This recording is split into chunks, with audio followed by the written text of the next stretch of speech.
تو وہ chief election commissioner صاحب وہاں پیش ہو گئے. جی جب فیصلہ آنا تھا اس سے پہلے گھنٹہ ڈیڑھ چیف الیکشن کمشنر وہاں پہنچے. جی بالکل. اور وہ پھر منصوبہ دارے کا دارہ رہ گیا. بالکل. آج انہوں نے بڑے اچھے شعر پڑھے, بہت اچھے, پرلطف طریقے سے ذکر کیا. انتخاب ان کا اچھا تھا آج اشعار کا. نہیں تو چودھری فواد کی رونق تو لگی نا ماشاءاللہ. نہیں رونق لگائی, چشم بد دور رونق لگائی رکھتے ہیں. اچھا سر, وہ کہ اس سے پہلے خان صاحب نے کیا کہا, حامد خان کی نظر نہ لگ جائے. کس کی؟ حامد خان صاحب کی. ہاں انہوں نے بھی نظر رکھی ہوئی ہے. نہیں میرا خیال ہے ان کی ڈومینز اب فرق آ چکا ہے ان میں دونوں میں. چلیے دیکھتے ہیں. وہ شاید اب جو تھنک ٹینک کی جو پوٹینشیل ہوتی ہے, پیچھے بیٹھ کے جو لوگ سوچتے ہیں, غور کرتے ہیں قانونی معاملات پر, وہاں فواد چوہے صاحب اب ایک فیس ہیں میدان میں. ہاں پی ٹی آئی کا ایک فیس ہیں, ووکل فیس ہیں, چاہے وہ پناما والا معاملہ ہو, اس کے بعد وزارت اطلاعات کا معاملہ ہو. بلکہ آپ کو یاد ہو جب شیخ رشید صاحب کیا کہتے ہیں, شیخ صاحب تو there is a case behind کیا behind a face. behind a face. Regime change seminar اس لیے سر اہمیت کا حامل ہے کہ سبجیکٹ بہت اچھا ہے. خان صاحب نے جس طرح سے اپنے بیانیے کو from since the day one take up کیا, کسی کو پسند ہو نہ ہو, اس نے رونق لگائی رکھی, اس نے اپنے جو فٹ پرنٹس ہیں وہ ثابت کیے. اس کے بدلے میں ہمیں جو اتحادی سرکار ہے اس کے ہاں سے اتنا مؤثر اور مدلل بیانیہ نہیں دکھائی دیتا. خان صاحب باتیں تو بڑی مزے کی کر رہے ہیں, دلچسپ ہیں, چٹخارے دار ہیں, لیکن لیڈر جو ہوتا ہے نا وہ کھلارا ڈالتا نہیں ہے. کیا کرتا ہے؟ اس کو کٹھا بھی کرتا ہے. اچھا, کھلارا ڈالنا جو ہے نا وہ تو بہت آسان ہے نسبت, سمیٹنا مشکل ہوتا ہے. تو خان صاحب جو ہیں ان کی لیڈرشپ کا تقاضا ہے چیزوں کو سمیٹے. لیکن اور یہ بات ایک سمجھے, کیا نقطے بنیادی بات, کیا جو کچھ ان کے ساتھ ہوا ہے وہ آئین کے دائرے میں ہوا ہے. نو کانفیڈنس موشن جو ہے, یعنی جو بھی انہوں نے ان کی وکٹیں اڑی ہیں نا میدان میں اڑی ہیں. اس لیے جتنا بھی غصہ ان کا ہو برداشت کریں اور کھیلیں, دوسری اننگ کھیلیں. کھیل تو رہے ہیں. نہیں غصہ بہت ہے, وہ اقتدار کیا گیا ہے, وہ ہر چیز تباہ ہو گئی ہے, لٹ گئی ہے. نہیں وہ تو اب جہاد کے مشن پہ ہیں, وہ کہتے ہیں اب جہاد ہے. یہ نہیں اقتدار جو نہیں, کچھ بھی ہو اقتدار یا سیاست پیچھے رہ گئی, اب جہاد ہے. تو اقتدار نا جو آنی جانی ہے, وہ آپ کے مخالفین اکٹھے ہوئے, اسمبلی میں ان کی اکثریت ہو گئی, انہوں نے آپ کو خلاف تحریک منظور کرا لی. یہ بات کیوں نظر انداز کر رہے ہیں؟ جو بھی کھیل کھیلا گیا ہے نا وہ ایک رولز کے مطابق کھیلا گیا ہے. اب آپ نیوٹرل کو بلاتے رہیں, اس کو دمکاتے رہیں, پچکارتے رہیں, للکارتے رہیں. چلے میں آپ کو آپ کی خدمت میں ان کا, میں تو خان صاحب جو ہیں میری بات سنیں, اگر ان تک پہنچے. نہیں آپ کی بات دھیان سے سنتے ہیں, نارمل ہو جائے, کئی دفعہ سنا ہے, دیکھا ہے خود. نارمل ہو جائے, نارمل ہو جائے, 2 پیناڈول کھا لیں, اپنا ٹیمپریچر کم کریں اور تیاری کریں اگلے راؤنڈ کی, انرجی نہ ضائع کریں. چلے دیکھیے آج کیا فرما رہے تھے وہ نیوٹرلز کے حوالے سے. جو انہوں نے نیب کے امینڈمنٹس کیے ہیں, اس کا تو سمپل مطلب یہ ہے کہ وائٹ کالر کرائم کو اب پاکستان میں اجازت دے دی ہے کہ میں نے تو کسی صورت اس کو ایکسیپٹ نہیں کرنا. میں نے تو جو بھی ہو جائے میں نے ان چوروں کا مقابلہ کرنا ہے. کہ اگر گھر کے اوپر ڈاکہ پڑے تو کیا چوکیدار نیوٹرل ہو سکتا ہے؟ کیا امریکہ رجیم چینج کرتا ہے دوسرے ملکوں کی بہتری کے لیے؟ ملکوں کو استعمال کرتے ہیں اپنے انٹرسٹ, اپنے فورن پالیسی کو آگے بڑھانے کے لیے. آج تک سوائے وہ ذوالفقار علی بھٹو کے چند سالوں کے نکال دیں تو آج تک تو ہم غلامی کرتے آئے ہیں. جو وہاں سے حکم آتا تھا ہم مان جاتے تھے. اپنے ملک کے قانون توڑ کے, اپنی آئین کی خلاف ورزی کر کے ہم ان کو سروس کرتے رہے ہیں. جو قوم بنتی بھی ہے وہ نظریے پہ بنتی ہے, وہ جوتے پالش کر کے کوئی قوم نہیں بنتی. مراسلے کی تو مجھے تکلیف ہوئی, لیکن جب میں نے یہ چور ڈاکوؤں کو دیکھا کہ ہمارے اوپر مسلط کر دیا ہے, مجھے اس سب سے زیادہ تکلیف اس پہ ہوئی. میں تصور بھی نہیں کر سکتا کہ کوئی شہباز شریف کو ملک کا پرائم منسٹر بنا دے گا. اگر یہ جو سیٹ اپ ہے اس کو لوگوں کو ہضم کروانے کے لیے جو قدم اٹھائے جا رہے ہیں, یہ اصل میں پاکستان کی ڈسٹرکشن ہے نا. آج تو انہوں نے فصاحت و بلاغت کے ساتھ اپنا معافی ضمیر بیان ہی کر دیا. وہ نیوٹرل کیا کرتا وہاں؟ نیوٹرل دھکا دے دیتا مخالفوں کو آ کے, نیوٹرل نہ رہتا. آواز کیا دی جا رہی ہے؟ آؤ مجھے بچاؤ, چھیتی ووڑی میں طبیبہ, نہیں تو میں مار گئی. او بھائی اپنے پاؤں پہ کھڑے ہو. تیرے عشق نچایا کر کے تھئی. وہ جو شہباز شریف ہے وہ لیڈر آف دی اپوزیشن تھے, اس میں لیڈر آف دی اپوزیشن متبادل وزیر اعظم ہوتا ہے, وہ بھی ووٹ لے کے وہاں آئے ہوئے تھے. جو لوگ حکومت میں ہیں رانا ثنا ووٹ لے کے اسمبلی میں آئے تھے. رانا ثنا یہ کہہ رہے تھے کہ ہم جو بڑے اتحادی ہیں, ہمارے ووٹ 156-55 بنتے ہیں, اتنی ہی پی ٹی اے کی سٹرینتھ تھی, تو جو ووٹوں کی بنیاد پہ پی ٹی اے گورنمنٹ کھڑی تھی وہ ووٹ ہمیں پڑ گئے, یہ فرق ہے. وہ یہ تعویل دے رہے ہیں. وہ بھی کولیشن تھی, یہ بھی کولیشن ہے. اتنی سی بات کیوں نہیں سمجھ جاتے؟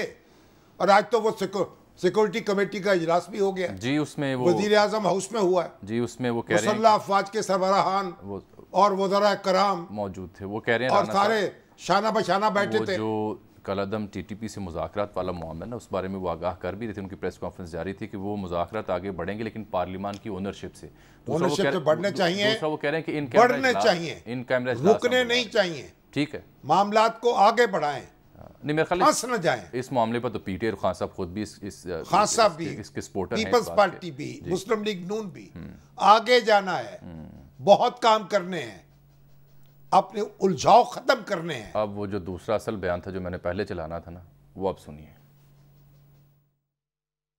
اللہ کے سامنے میں حاضر ہو کے یہ بات کرتا ہوں, میں نے کبھی نہیں سوچا تھا کہ نومبر میں کس کو آرمی چیف بنانا ہے. وہ سمپلی یہ ہے کہ یہ ایشو تھا ہی نہیں. میرے ذہن میں تو یہ تھا کہ جب ٹائم آئے گا میرٹ کے اوپر جو سب سے بہتر ہوگا اس کو میں بنا دوں گا. میں نے کبھی اپنی زندگی میں میرٹ کو وائلیٹ نہیں کیا. میں نے کبھی نہیں سوچا تھا کہ میں کوئی اپنا آرمی چیف لے کے آؤں گا. یہ جو ان کی اپنے ذہن میں خوف آ گیا تھا کہ جناب میں وہ جنرل فیض کو لانا چاہتا ہوں, یہ ان کے خوف تھے. یہ کیوں نواز شریف کو پرابلم تھا آرمی چیف کا؟ کیونکہ نواز شریف کے چوری کا پیسہ اس کا اتنا زیادہ تھا کہ وہ چاہتا تھا فوج کو کنٹرول کرنا.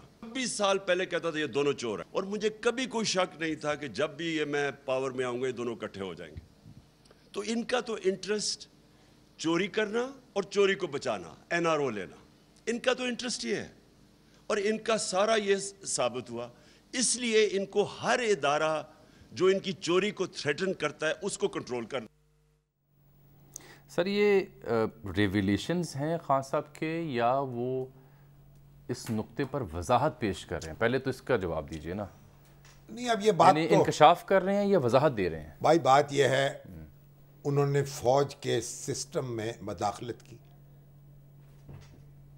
پہلے انہوں نے ایک آئی ایس آئی چیف بدلوایا اپنی ٹینور پورا کیے بغیر. آپ دوسرے کو رکھنا چاہتے تھے, اور جو فوج کا سسٹم ہے اس میں مداخلت کر رہے تھے. فوج نے اپنے سسٹم میں کسی کو مداخلت نہیں کرنے دی, وگرنہ اس کا حال بھی پولیس کی طرح ہو جاتا, کسی کو اچھا لگے یا برا لگے. میں سمجھتا ہوں فوج جو ہے اس نے اپنے آپ کو محفوظ رکھا ہے, اور یہ ایک بڑا کارنامہ ہے. تو خان صاحب اس بات کو سمجھ جائیں. باقی چیف آف آرمی سٹاف مقرر کرنا وزیر اعظم کا حق تھا, حق ہے, حق رہے گا. مگر اگر اپنے مخالفوں کو, کیا باتیں کیا کر رہے ہیں یار, آپ دیکھیں تو صحیح, لوگوں کو پکڑا کیسے گیا, ان پہ مقدمے کیسے چلائے گئے, انہیں جیلوں میں رکھا گیا 6 مہینے 7 مہینے. میر شکیل الرحمان کا کیا قصور تھا؟ ابھی بلال شیخ جو ہیں سندھ بینک کے چیئرمین تھے, ان کا مجھے فون آیا, وہ بھائی کسی بینکر کو پکڑ نہیں سکتی تھی نیب اسٹیٹ بینک کی اجازت کے بغیر, لیکن ان کس طرح ان کو رسوا کیا گیا. کتنے بھلے آدمی تھے. تو کہاں ہم کن چکروں میں پڑ گئے ہیں. نیب نے کیا کیا ہے, اچھے کام بھی کیے ہوں گے لیکن سیاست کو گندا کیا ہے. اور جن ملکوں میں نیب نہیں ہے وہاں احتساب نہیں ہو رہا. انڈیا میں کیا ہو رہا ہے, اور جب پاکستان میں نیب نہیں بنی تھی احتساب نہیں ہوتا تھا. ہم ادارے پہ ادارہ بناتے چلے جاتے. اور بھائی ایف بی آر جو ہے, یہ کام ایف بی آر کا ہے. ہماری سکروٹنی بھٹو صاحب کے دور میں ایک پیسے کا حساب ایف بی آر نے لیا ہم سے. ایف بی آر کا کام ہے لوگوں کی آمدنیوں کی جانچ پڑتال کرنا. مگر ہم ایک ادارہ بناتے ہیں, پھر اس کو غلط مس یوز کرتے ہیں, پھر مخالفوں کا جینا حرام کرتے ہیں، مخالف اکٹھے ہو جاتے ہیں، پھر آپ کو زج کرتے ہیں. پھر یہ کیا کھیل بنا لیا ہے بلی چوہے کا. خان صاحب بڑے آدمی بنیں، اپنے دوسروں کو تسلیم کریں. آپ اکیلے نہیں ہیں اس ملک میں، دوسرے بھی ہیں. آپ ایک حقیقت ہیں، ہم آپ کو مانتے ہیں، آپ بھی مانیں دوسروں کو. بظاہر تو یہ رویہ دکھائی نہیں دے رہا. وہ کہتے ہیں دونوں ہمارے اشفاق صاحب کہتے تھے نا کہ یہ آدمی بھی خوب ہے، اللہ کو تو مانتا ہے اور اللہ کی نہیں مانتا. ایک اللہ کو مانتا ہے اور اللہ کی ایک نہیں مانتا. تو بھائی یہ باتیں جو ہیں میرٹ، میں کون سا میرٹ، کون سی تقرری میرٹ پر ہوئی ہے خان صاحب کے دور میں؟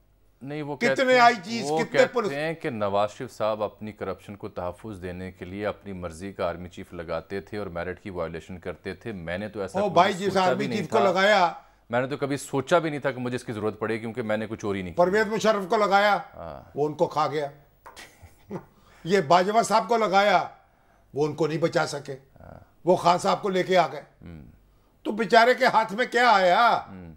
اپنا آرمی چیف نہیں ہوتا. بھٹو نے لگایا تھا جنرل ضیاء الحق کو، پتہ نہیں 7ویں 8ویں نمبر سے، بڑے شوق سے. پھر کیا ہوا؟ اور بھائی یہ آرمی چیف جو ہوتے ہیں نا، یہ کسی کے نہیں ہوتے، یہ فوج کے ہوتے ہیں، یہ فوج کے ہوتے ہیں، یہ ملک کے ہوتے ہیں، ملک کے ہوتے ہیں. آپ کے ذاتی نوکر نہیں ہوتے. یہ شوق چھوڑ دیں، فیصلہ کر لیں، سینئر موسٹ کو لگائیں، بات ختم. اللہ اللہ خیر صلی اللہ. ایک دفعہ ریت پڑ جائے. انڈیا نے کیا ہے نا یہ کیا پہلے دن سے. آپ کے پک اینڈ چوز. اور کیا آپ یہ ایکسٹینشنز. اچھا، ایک دلچسپ نقطہ اس میں بیان کرنا ضروری سمجھتا ہوں سر. آپ یہ دیکھیں، جو ٹاپ ناچ جرنیلز ہوتے ہیں کسی بھی فوج، بالخصوص پاک آرمی میں، سارے کمپیٹنٹ ہوتے ہیں، سب نے کورس بھگتائی ہوتی ہیں، سب نے جیسے جج ہیں سپریم کورٹ کے، سبھی کے سبھی جو ہیں وہ ایک کمپیٹنٹ موسٹ ہوتے ہیں، اسی لیے وہ پھر ٹاپ ناچ پہ پہنچتے ہیں. ان میں سے آپ نے چننا ہے نا. جو ٹاپ 3 4 5 بنتے ہیں ان میں سے 2 3 آپ کیوں نہیں سینئر موسٹ کرتے؟ خان صاحب یہ فیصلہ کر لیتے، ہم بھی ان کو سلام کرتے. بھائی کسی شخص کو، ایوب خان جو ہے اس کو ایکسٹینشن دے دی. اس ایکسٹینشن نے کیا کیا؟ امریکن پیپرز دیکھ لیجئے، وہ منصوبے بنا رہے تھے 50-52 سے ہی مارشل لا لگانے کے، اور حکومت کو خبر ہی نہیں تھی. یہی تو خان صاحب کہہ رہے ہیں. آپ نے تو اچھا کیا، امریکیوں سے گٹمٹ کر رہے تھے. خان صاحب یہ کہہ رہے ہیں کہ یہ سازش تھی، وہ امریکیوں کے ساتھ مل کر ان کو ہٹانا. نہ سازش کیا تھی؟ ان کو یہ منصوبے تھے، آپ اس کو ناکام بنا دیتے. آپ نے باجوہ صاحب کو ایکسٹینشن کس نے دی ہے؟ نہ دیتے.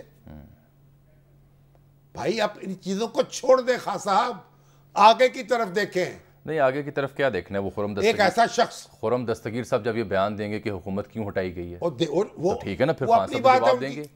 ان کو بھی حق حاصل ہے نا. کبھی کہتے ہیں جی کہ وہ IMF نے نہیں کہا تھا پیٹرولیم کی پرائسز بڑھانے سے، کبھی کہتے ہیں مجبوری وہ ہے. اب کہتے ہیں جی حکومت اس لیے ہٹائی گئی کہ وجہ کچھ اور تھی، یہ وجہ ہی نہیں تھی، اکانومی وغیرہ وغیرہ. وہ عزیز میاں قوال بن جائیں، یہ صابری قوال بن جائیں، قوالی کرتے رہے اپنی اپنی. خان صاحب تو یہ دیکھیں، ان کے مخالف جو ہیں جب ان کو جینا حرام کر رہے تھے وہ، تو مخالفوں نے بھی یہ کرنا تھا، ٹٹ فار ٹٹ، عدلے کا بدلہ. ان کا داؤ لگ گیا، انہوں نے دھکا دے دیا. آپ اس میں پریشان کیوں ہوتے ہیں؟ لوگوں کے پاس آئیں، دوبارہ الیکشن لڑے. یار میں تو بات سمجھ میں نہیں آتی.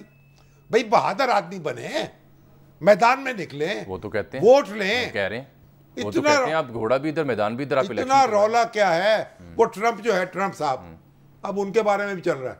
وہ الیکشن میں ریگنگ کرنا چاہتے تھے، وہ ان کے خلاف وہ کمیٹی میں کاروائی ہو رہی ہے، شہادتیں پیش ہو رہی ہیں. نہیں، وہ تو بڑا ان کا سلسلہ وہاں کمزور ہے. ہاں جی، یہ وہ بڑی ویک گراؤنڈز پہ ہیں ٹرمپ صاحب اس موضوع پہ. یہ کہہ رہا ہوں امریکہ میں اگر آپ تو خان صاحب کو ٹرمپ نہ بنے نا، لڑے میدان میں. وہ میں نے خرم دستگیر صاحب کا بیان 3 روز سے سنبھالا. چلیے اب نہیں، وہ اس لیے سنانا ہے کہ وہ جواب ہے، جوابی بیان نہیں ہے. دیکھیے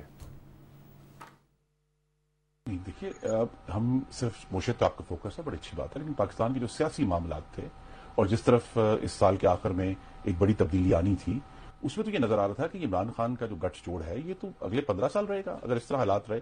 اور جس طرح کے ان کے پروگرام تھے، ہم سب نے ڈسکوالیفائی ہونا تھا اس سال کے آخر میں.